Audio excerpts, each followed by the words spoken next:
ओम शांति। आज के तारीख हलो 16 আগস্ট 2024। प्रातः मुरली ओम शांति। बाप दादा मधुबन। আজকের মুরলিতে বাবা বলেছেন, মিষ্টি বাচ্চারা, আমি বিদেহী পিতা বলছে আমি বিদেহী পিতা তোমাদের অর্থাৎ দেহধারীদেরকে বিদেহী বানানোর জন্য পড়াই। এ হলো নতুন কথা যা বাচ্চারাই বোঝে। প্রশ্ন, বাবাকে একই কথা বারবার বোঝানোর দরকার পড়ে কেন? উত্তর, কারণ বাচ্চারা ক্ষণে ক্ষণে ভুলে যায়। অনেক বাচ্চারা বলে, বাবা তো একই কথা বারবার বোঝান। বাবা বলেন, বাচ্চারা, আমাকে সেই এক কথায় অবশ্যই বলতে হয়, কারণ তোমরা ভুলে যাও। মায়ার ঝড় তোমাদের বিভ্রান্ত করে। যদি আমি তোমাদের রোজ সতর্ক না করি, তাহলে তোমরা মায়ার ঝড়ে ভেঙে পড়বে। এখনও তোমরা শতপ্রধান কোথায় হয়েছ? বলছে, এখনও তোমরা শতপ্রধান কোথায় হয়েছ? যখন হয়ে যাবে তখন বলা বন্ধ করে দেব। ওম শান্তি। একে বিচিত্র আধ্যাত্মিক রুহানি পড়াশোনা বলা হয়। নতুন দুনিয়া সত্যযুগে দেহধারীরাই একে অপরকে পড়ায়। তো বাবা বলেছেন যে নতুন দুনিয়া সত্যযুগে দেহধারীরাই একে অপরকে পড়ায়। নলেজ তো সবাই পড়ায়, এখানেও পড়ানো হয়। তারা সবাই দেহধারী, একে অপরকে পড়ায়। এমন কখনো হবে না যে বিদেহী বাবা পড়ান। শাস্ত্রেও কৃষ্ণ ভগবানও বাচ লিখে দিয়েছে। সেটা হয়ে গেল দৈহিক। এই নতুন কথা শুনে তো বাবা বলেছেন যে এই নতুন কথা শুনে কনফিউজ হয়ে যায়। তোমাদের মধ্যেও নম্বর অনুযায়ী পুরুষার্থ অনুসারে বুঝতে পারে যে আত্মিক পিতা আমাদের অর্থাৎ আত্মাদের পড়ান। এ হলো নতুন কথা। শুধুমাত্র এই সঙ্গমে বাবা নিজে এসে বলেন, এনার ব্রহ্মা বাবার দ্বারা আমি তোমাদের পড়াই। জ্ঞানের সাগর, শান্তির সাগর, সব আত্মাদের পিতা হলেন তিনি। এই কথাটি বুঝতে হবে, তাই না? বাবা বলছে বুঝতে হবে, তাই না? দেখতে কিছুই পাওয়া যায় না। আত্মাই হলো মুখ্য এবং অবিনাশী। শরীর তো বিনাশী। এখন সে অবিনাশী আত্মা বসে পড়াচ্ছেন। যদিও তোমরা সামনে দেখছো সাকারে এই শরীরটি বিরাজিত, কিন্তু এই কথা তোমরা জানো যে এই জ্ঞান দেহধারী প্রদান করে না। জ্ঞান প্রদান করেন বিদেহী নিরাকার বাবা। কিভাবে দেন সে কথাও তোমরা বোঝো। মানুষ তো খুব সহজে বুঝতে পারে না। তোমাদের কত মাথা ঘামাতে হয় এই কথাটি নিশ্চয় করাতে। তারা তো বলে দেয় নিরাকারের কোনো নাম, রূপ, দেশ, কাল হয় না। তিনি হলেন বাবা। তিনি নিজে বসে পড়ান, বলেন, আমি সব আত্মাদের পিতা, যাকে তোমরা চোখে দেখতে পাও না, বুদ্ধির দ্বারা বুঝতে পারো। তিনি হলেন বিদেহী জ্ঞান, আনন্দ, প্রেমের সাগর হলেন তিনি কিভাবে পড়াবেন? বাবা নিজেই বোঝান। আমি কিভাবে আসি, কার আধার নিয়ে থাকি। আমিও কোনো গর্ভ থেকে জন্মগ্রহণ করি না। আমি কখনো মানুষ বা দেবতা হই না। দেবতারাও শরীর ধারণ করেন। আমি তো সর্বদা অশরীরে থাকি। ড্রামাতে আমার এই পার্ট আছে যে আমি কখনো পুনর্জন্মে আসি না। সুতরাং এ হলো বোঝার মতো বিষয়, তাই না?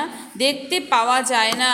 তারা তো ভাবে কৃষ্ণ ভগবান উবাচ ভক্তি মার্গে বসে কেমন রথের চিত্র বানিয়েছে।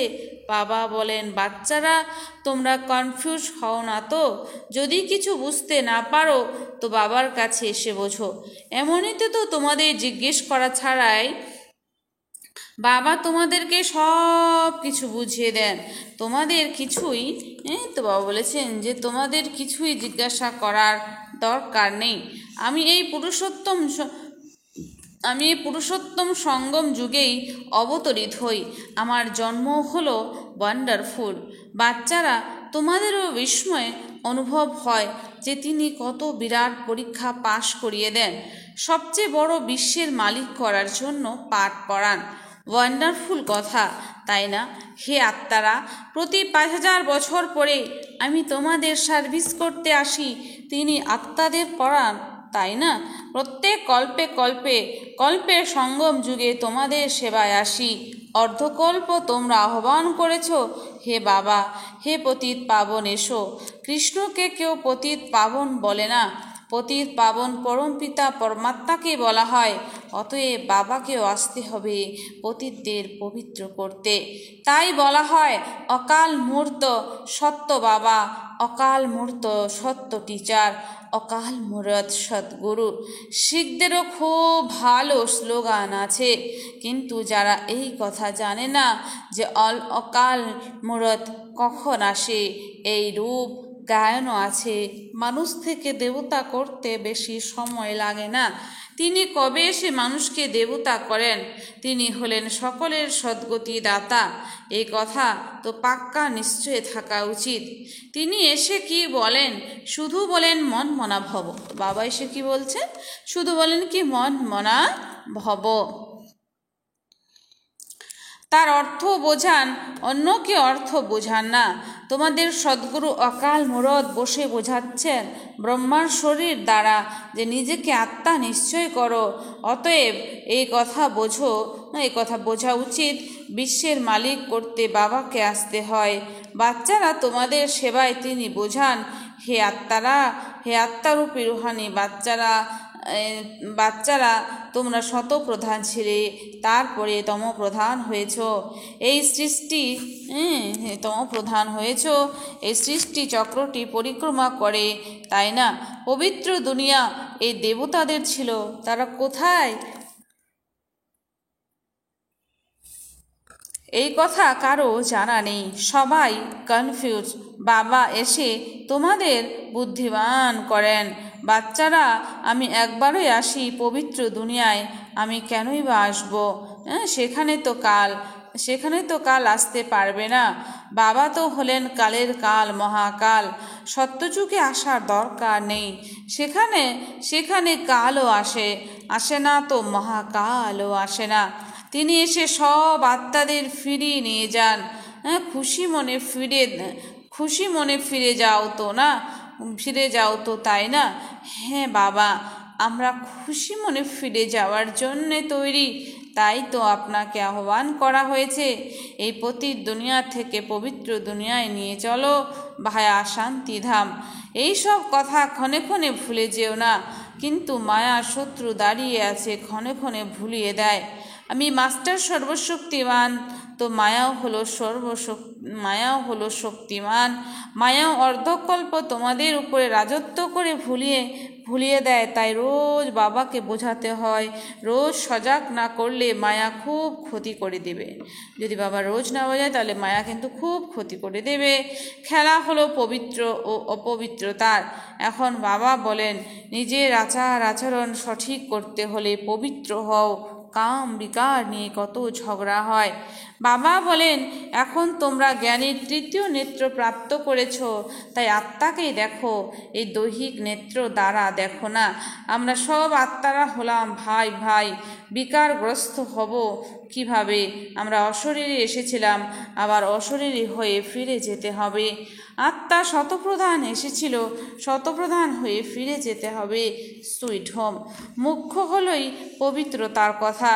মানুষ বলে রোজ একই কথা বোঝান। এই কথা তো ঠিকই আছে, কিন্তু যা কিছু বোঝানো হয় সেই মতন চলতেও তো হবে, তাই না? সেই মতো চলার জন্যই বোঝানো হয়, কিন্তু কেউ কি আর চলে? তাই রোজ রোজ বোঝাতে হয়। এমন কি আর বলে, বাবা তুমি রোজ যে কথা বোঝাও সেসব আমরা ভালোভাবে বুঝে নিয়েছি। এবারে আমরা তমপ্রধান থেকে শতপ্রধান হয়ে যাব। তুমি মুক্ত, এমন কি কেউ বলেছে? এই জন্য বাবাকে প্রতিদিন বোঝাতে হয়। কা তো একটাই কিন্তু করে না, তাই না? বাবাকে স্মরণই করে না। তারা বলে বাবা ক্ষণে ক্ষণে ভুলে যায়। বাবাকে ক্ষণে ক্ষণে বলতে হয় স্মরণ করার কথা। তোমরাও একে অপরকে এই কথা বোঝাও। নিজেকে আত্মা নিশ্চয় করে পরমাত্মাকে স্মরণ করো, তাহলে তোমাদের পাপ বিনষ্ট হবে। আর কোনো উপায় নেই। শুরু এবং শেষে এই কথাই বলেন, স্মরণের দ্বারাই শতপ্রধান হবে। নিজেই লেখেন, বাবা মায়ার ঝড় ভুলিয়ে দেয়। তাহলে বাবা কি সতর্ক করা ছেড়ে দেবেন? বলছি, বাবা কি সতর্ক করা ছেড়ে দেবেন? বাবা জানেন নম্বর 12 অনুযায়ী পুরুষার্থ অনুসারে রয়েছে, যতক্ষণ শতপ্রধান হবে না ফিরে যেতে পারবে না। যুদ্ধেরও কানেকশন রয়েছে, তাই না? যুদ্ধ লাগবে তখনই যখন তোমরা নম্বর অনুযায়ী পুরুষার্থ অনুসারে শতপ্রধান হবে। জ্ঞান তো হলো 1 সেকেন্ডের। অসীম জগতের বাবাকে পেয়েছ, এখন তার কাছে অসীমের সুখ তখন প্রাপ্ত হবে যখন পবিত্র হবে। পুরুষার্থ ভালোভাবে করতে হবে। অনেকে তো কিছুই বোঝে না, বাবাকে স্মরণ করার বুদ্ধিটুকু নেই। এই পড়াশোনা বলছে যে এই পড়াশোনা কখনো পড়েনি। সম্পূর্ণ চক্রে নিরাকার বাবার কাছে কেউ পড়াশোনা করেনি। সুতরাং এ হলো নতুন কথা, তাই না? বাবা বলেন, আমি তো প্রতি 5000 বছর পরে আসি তোমাদের শতপ্রধান করতে। যতক্ষণ শতপ্রধান না হবে ততক্ষণ এই পথ এর অধিকারী হতে পারবে না। যেমন অন্য পড়াশোনায় ফেল হয়, তেমনই এতেও ফেল হয়। শিব বাবাকে স্মরণ করলে কি হবে তাও বোঝে না। পিতা হলেন তিনি, তো অবশ্যই পিতার কাছে স্বর্গের উত্তরাধিকার প্রাপ্ত হবে। বাবা একবারই বোঝান, যার দ্বারা তোমরা দেবতায় পরিণত হও। তোমরা দেবতা হবে, তারপরে নম্বর অনুসারে সবাই আসবে পাঠ করতে। এত সব কথা বৃদ্ধাদের বুদ্ধিতে থাকে না। তাই বাবা বলেন, নিজেকে আত্মা নিশ্চয় করে বাবাকে স্মরণ করো। শুধুমাত্র শিব বাবাই হলেন সকল আত্মাদের পিতা। শরীরের পিতা তো সবার নিজস্ব আছে। শিব বাবা তো হলেন নিরাকার। তাকে স্মরণ করতে করতে পবিত্র হয়ে শরীর ত্যাগ করে পুনরায় বাবার কাছে ফিরে যেতে হবে। বাবা অনেক বোঝান, কিন্তু সবাই একরস বা একরকম বুঝতে পারে না। মায়া ভুলিয়ে দেয়, একেই যুদ্ধ বলা হয়। বাবা কত ভালোভাবে বসে বোঝান, কত কথা স্মরণ করিয়ে দেন। মুখ্য যা যা ভুল হয়েছে সেসবের লিস্ট বানাও। যেমন তার মধ্যে একটা হলো বাবাকে সর্বব্যাপী বলা। ভগবানও বাচ, আমি সর্বব্যাপী নই। সর্বব্যাপী হলো 5টি বিকার, এ হলো সবচেয়ে বড় ভুল। গীতার ভগবান কৃষ্ণ নয়, পরমপিতা পরমাত্মা শিব। এই ভুলগুলি ঠিক করে নিলে দেবতায় পরিণত হবে। কিন্তু এমন করে কোনো বাচ্চা লেখেনি, যেমন করে আমরা বুঝিয়েছি যে এই ভুলগুলির জন্যই ভারত পবিত্র থেকে পতিত হয়েছে, সেসবও বলতে হবে। ভগবান সর্বব্যাপী কিভাবে হবেন? ভগবান তো হলেন এক। তিনি হলেন সুপ্রিম পিতা, সুপ্রিম টিচার, সুপ্রিম সদ্গুরু। কোনো দেহধারীকে সুপ্রিম ফাদার, টিচার, সদ্গুরু বলা যাবে না। কৃষ্ণ হলেন সম্পূর্ণ সৃষ্টিতে সর্বোচ্চ। যখন সৃষ্টি শতপ্রধান হয় তখন তিনি আসেন। তারপর শত স্থিতিতে রাম, তারপরে নম্বর অনুসারে নিজ সময় আসবে। শাস্ত্রে দেখানো হয়, সকলের বিকার গ্রহণ করে কণ্ঠ কালো নীল হয়ে গেছে, কিন্তু এখন বোঝাতে বোঝাতে গলা শুকিয়ে যায়। কথাটা কত ছোট, কিন্তু মায়া খুবই সাংঘাতিক। প্রত্যেককে নিজেকে জিজ্ঞাসা করা উচিত, আমরা এমন গুণবান শতপ্রধান হয়েছি। বাবা বোঝান, যতক্ষণ বিনাশ হবে না ততক্ষণ তোমরা কর্মাতীত অবস্থা প্রাপ্ত করবে না। যতই মাথা মারতে থাকো, যতই তোমরা মাথা মারতে থাকো, সারা সময় শিব বাবাকে বসে স্মরণ করো, আর কোনো কথা বলো না। শুধু এই যে বাবা, আমি যুদ্ধের আগে কর্মাতীত অবস্থাটি প্রাপ্ত করে দেখাবো, এমন যদি কেউ থাকে, এমন ড্রামায় হতে পারে না। প্রথম নম্বরে তো একজনই যাবে। ইনিও বলেন, আমাকে কত মাথা ঘামাতে হয়, মায়া তো আরও শক্তিশালী হয়ে আসে। বাবা নিজে বলেন, আমার পাশে তো শিব বাবা বসে আছেন, তবুও আমি স্মরণ করতে পারি না, ভুলে যাই। বুঝতে পারি শিব বাবা আমার সঙ্গে আছেন, তারপরে আমাকেও তো স্মরণ করতে হয়। যেমন তোমরা করো, এমন নয় আমি তো সঙ্গে আছি এই কথায় খুশি হব না। আমাকেও বলেন, নিরন্তর স্মরণ করো, সঙ্গী আমার।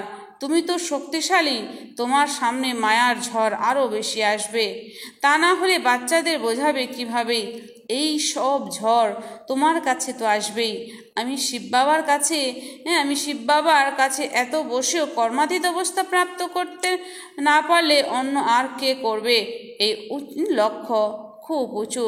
ড্রামা অনুযায়ী সবাই পুরুষার্থ করে। যদি কেউ এমন চেষ্টা করে দেখায়, বাবা আমরা আপনার আগে কর্মাতীত অবস্থা প্রাপ্ত করে দেখাবো, এমন হতে পারে না। এই ড্রামা তো হলো পূর্ব নির্মিত। তোমাদের অনেক পুরুষার্থ করতে হবে। মুখ্য কথা হলো ক্যারেক্টারের। দেবতাদের ক্যারেক্টার আর পতিত মানুষদের ক্যারেক্টারের মধ্যে অনেক তফাৎ। শিব বাবা তোমাদের বিকারী থেকে নির্বিকারী করেন। অতএব এখন পুরুষার্থ করে বাবাকে স্মরণ করতে হয়। ভুলে যেও না, যদিও অবলা নারীরা পরের বশে অর্থাৎ রাবণের বশে রয়েছে, তো তারা কি আর করবে? তোমরা হলে রাম ঈশ্বরের বশে, তারা হলো রাবণের বশে। সুতরাং যুদ্ধ চলতেই থাকে, যদিও রাম ও রাবণের যুদ্ধ হয় না। বাবা বাচ্চাদের অর্থাৎ তোমাদের ভিন্ন ভিন্ন প্রকারে বোঝান। মিষ্টি মিষ্টি বাচ্চারা, নিজেকে সংশোধন করতে থাকো। রোজ রাতে কর্মের চার্ট দেখো। সারাদিন কোনোরকম আসুরি ব্যবহার করেছি কি? বাগানে ফুল তো নম্বর অনুসারে হয়, দুটি একই রকম হতে পারে না। সব আত্মারা নিজের পার্ট পেয়েছে। প্রত্যেক আত্মারূপী একটার পার্ট প্লে করতে থাকে। বাবাও এসে স্থাপনার কার্য সম্পন্ন করেই ছাড়েন। প্রতি 5000 বছর পরে এসে বিশ্বের মালিক করেন। তিনি হলেন অসীম জগতের বাবা, তো অবশ্যই নতুন দুনিয়ার উত্তরাধিকার দেবেন। আচ্ছা, মিষ্টি মিষ্টি হারানিধি বাচ্চাদের প্রতি মাতা পিতা বাপদাদার স্মরণে স্নেহ সুমন আর সুপ্রভাত। আত্মাদের পিতা তার আত্মারূপী বাচ্চাদের জানাচ্ছেন নমস্কার।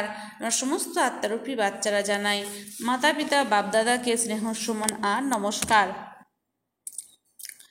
ধারণার জন্যে মুখ্য সার। 1 নম্বর, জ্ঞানের তৃতীয় নেত্রের দ্বারা আত্মাকে দেখতে হবে। জ্ঞানের তৃতীয় নেত্রের দ্বারা আত্মাকে দেখতে হবে। দৈহিক চোখ দিয়ে দেখবেই না, অশরীরী হওয়ার অভ্যাস করতে হবে। দৈহিক চোখ দিয়ে দেখবেই না, আর অশরীরী হওয়ার অভ্যাস করতে হবে। 2, বাবার স্মরণের দ্বারা নিজের দৈবী ক্যারেক্টার বানাতে হবে। বাবার স্মরণের দ্বারা নিজের দৈবী ক্যারেক্টার বানাতে হবে।